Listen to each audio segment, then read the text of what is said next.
तो देखते हैं हम लोग थाइलोफाइटा। ठीक है, थाइलोफाइटा हम लोग कल देख रहे थे। थाइलोफाइटा का मतलब बाबू कि जिनका शरीर थैलस के समान होता है उन्हें ही थाइलोफाइटा कहते हैं।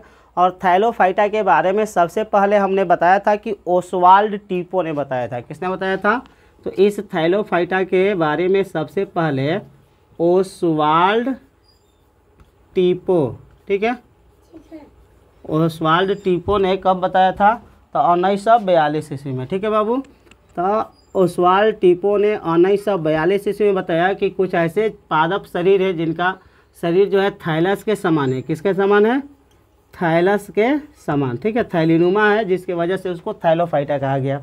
हमने बताया था कि थाइलोफाइटा में लगभग 1,13,000 जातियों को शामिल किया गया है। 1,13,000 स्पेसीज को इंक्लूड किया गया है, स्पेसीज को शामिल किया गया है। ठीक है, ये हो गया। इसके बाद हमने बताया था कि ये पूर्ण रूप से जलीय होते हैं, जो नम दीवारों पर भी पाए जाते हैं, नम दीवारों पर भी पाए जाते हैं। लवणीय होते हैं, लवणीय जल और अलवणीय जल दोनों प्रकार के जल में पाए जाते हैं।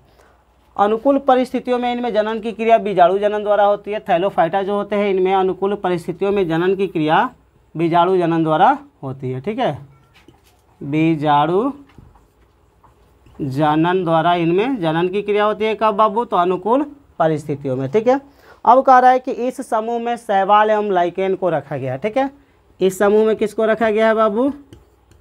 तो शैवाल एवं लाइकेन को। ठीक है, शैवाल एवं लाइकेन को इस समूह में रखा गया है। तो अब हम लोग ये स्टार्ट करेंगे किस चीज़ के बारे में बाबू? तो शैवाल के बारे में। ठीक है, तो चलिए स्टार्ट करते हैं। शैवाल, शैवाल क्या होता है और इसके बारे में क्या क्या बातें बताई जाती है, चलिए स्टार्ट करते हैं। शैवाल,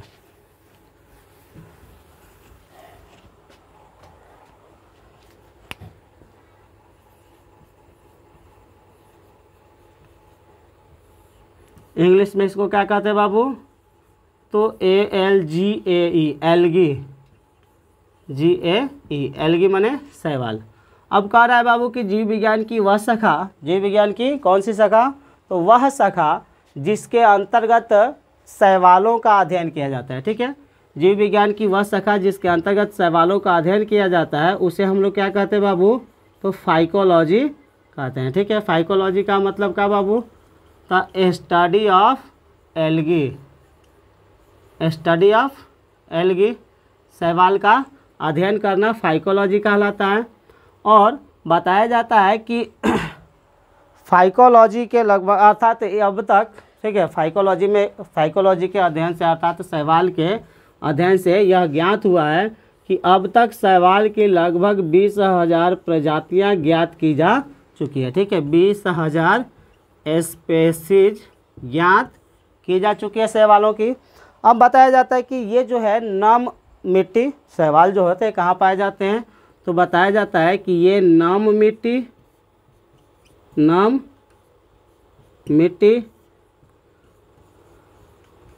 लवणीय एवं अलवणीय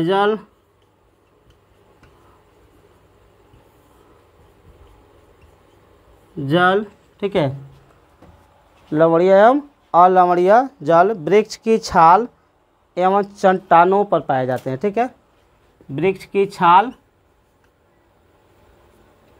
वृक्ष की छाल एवं चट्टानों पर पाए जाते हैं। ठीक है, पाए जाते हैं। अब कह रहा है बाबू कि ये जो शैवाल होते हैं, ठीक है, कुछ ऐसे भी होते हैं जो बर्फ़ के चट्टानों पर भी पाए जाते हैं। ठीक है, बर्फ़ के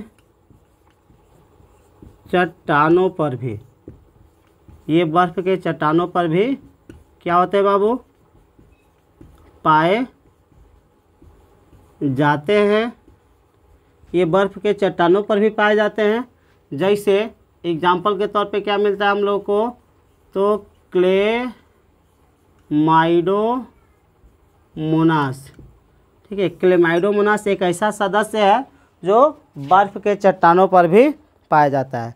बताया जाता है कि नम दीवारों पर, ठीक है, किस दीवारों पर बाबू, तो नम दीवारों पर ये जो शैवाल होता है वह हरे भूरे या काले परत के रूप में भी पाया जाता है। जैसे हमने बताया था कि बरसात के सीज़न में देखिएगा कि जिस छत से या जिस दीवार से बरसात का पानी नीचे की तरफ गिरता है तो लगातार नमी बने रहने की वजह से उस दीवार पर हरे रंग का, ब्लैक कलर का या भूरे कलर का एक परत बन जाता है जो शैवाल का होता है। ठीक है, अब शैवाल के बारे में बताया जाता है कि कुछ ऐसे भी शैवाल होते हैं जो कवक के साथ मिलकर, ठीक है, कुछ ऐसे भी शैवाल होते हैं, शैवाल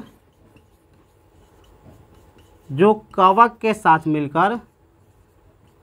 साथ मिलकर एक सहजीवी संबंध बनाते हैं। ठीक है, एक सहजीवी संबंध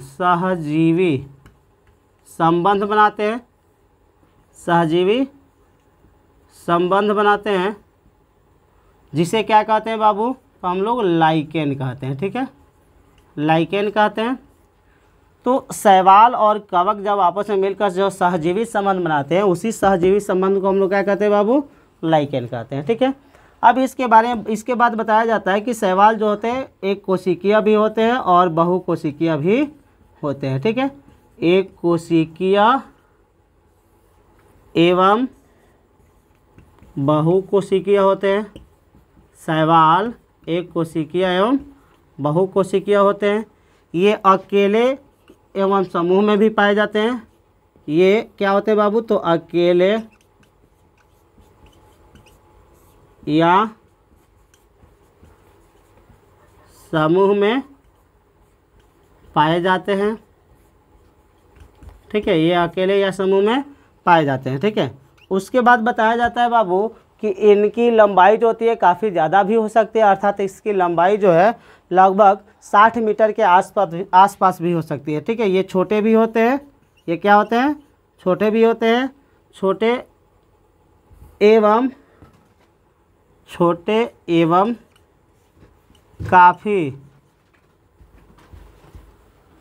काफ़ी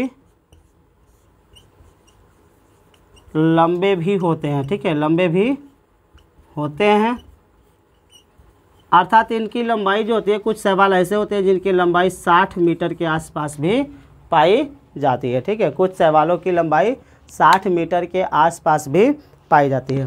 अब बताया जाता है बाबू कि अध्ययन की सुविधा के लिए, किसकी सुविधा के लिए, अध्ययन की सुविधा के लिए इस शैवाल को 3 श्रेणियों में क्या किया गया है, बांटा गया, अर्थात 3 समूहों में, 3 प्रमुख भागों में या 3 प्रमुख समूहों में बांटा गया है। कौन कौन सा 3 प्रमुख समूह बनाया गया है बाबू, तो पहला बनाया गया है कौची, क्लोरोफाइसी।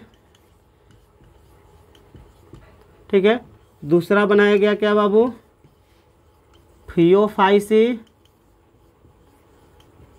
और तीसरा क्या बनाया गया, रोडोफाइसी।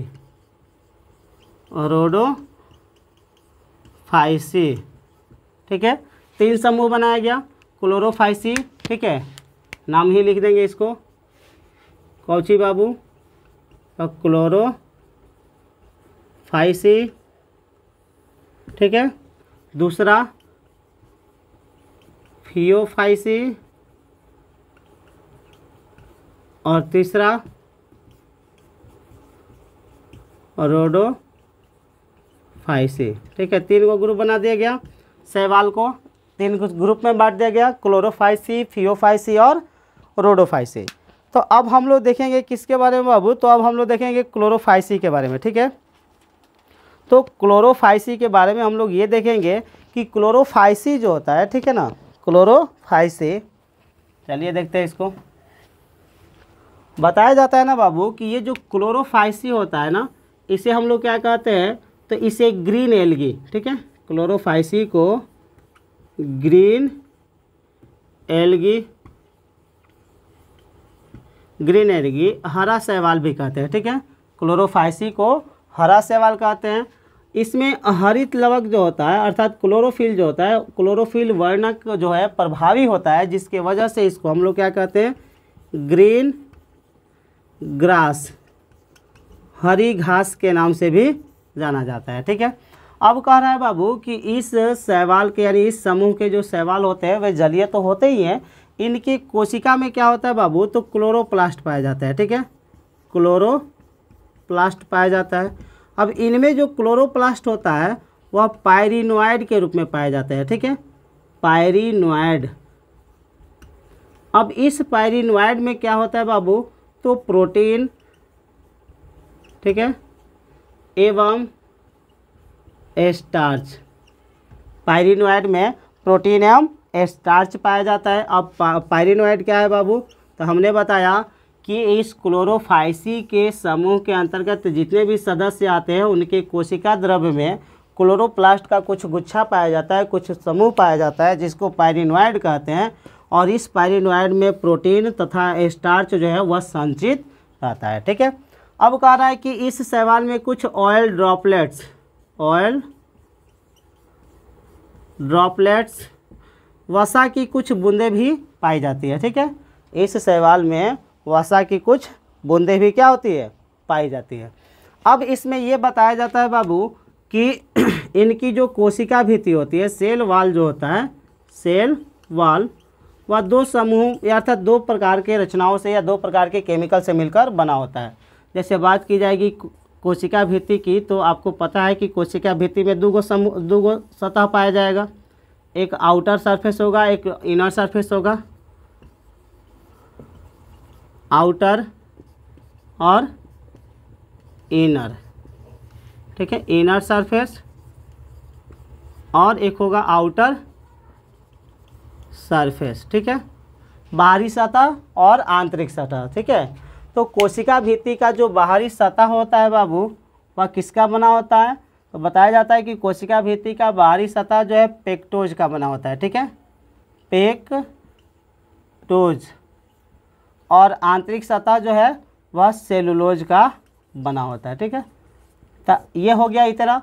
अब इसके बाद हम लोग अगले क्लास में पढ़ेंगे, ये आधा बताए हैं अभी क्लोरोफाइसी का। अभी क्लोरोफाइसी में जो है वह मोड ऑफ रिप्रोडक्शन देखना है, और मोड ऑफ रिप्रोडक्शन देखने के बाद हम लोग देखेंगे क्या बाबू, तो इसका एग्जाम्पल अर्थात कौन कौन से शैवाल जो है इस क्लोरोफाइसी के अंतर्गत रखे गए हैं, उनका आर्थिक महत्व क्या हो सकता है, ये हम लोग अगले क्लास में देखेंगे। तब तक के लिए आपको बता दें कि आप इस चैनल को सब्सक्राइब करने के बाद पूरा यहाँ से डिस्क्रिप्शन लेने के बाद आप हमारे Telegram channel biology by Rupesh sir वहाँ पर जाए, और जाने के बाद वहाँ से अपने इस PDF को प्राप्त करें।